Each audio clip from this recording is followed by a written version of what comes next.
The latest on that disaster there in Texas, more than 150,000 still do not have power.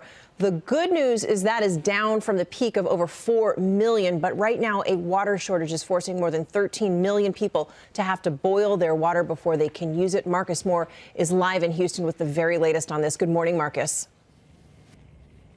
Cecilia, good morning. Another cold morning here in North Texas. The temperatures in the teens, the wind chill in the single digits, and federal aid in the form of food, also generators and fuel for hospitals has arrived as people at home face new struggles in the midst of this crisis. This morning, the power is slowly turning back on in parts of Texas, but millions are facing yet another crisis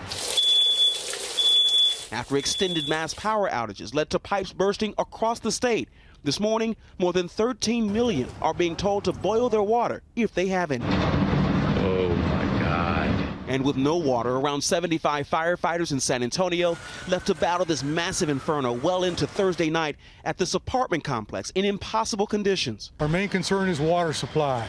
All these hydrants out here are frozen and there's no water. Firefighters forced to get their water down the street, those unrelenting flames ripping through the building. Once we make a little bit of advance on the fire, we run out of water. Officials say the fire was between the second and third floors and before long engulfed the building. Into the parking lot, these cars all catching on fire.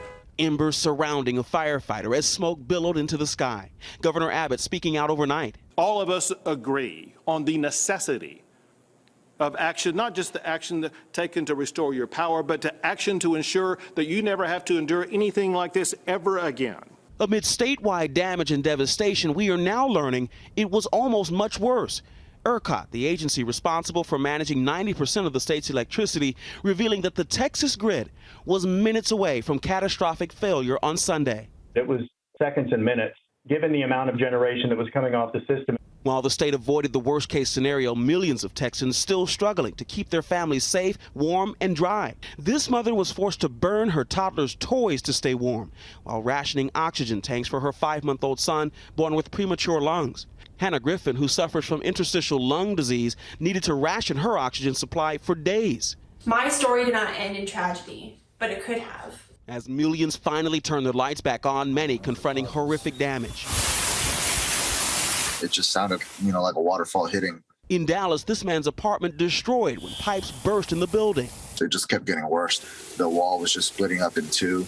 And throughout it all, the pandemic rages on. Healthcare workers at Medical City Healthcare going above and beyond.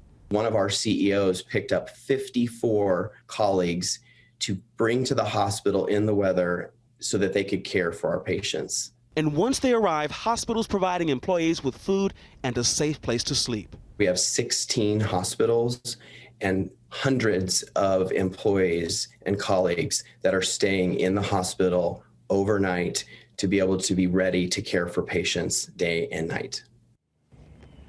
There is a bit of encouraging news this morning. The temperatures later today are expected to get back above freezing for the first time since this past weekend.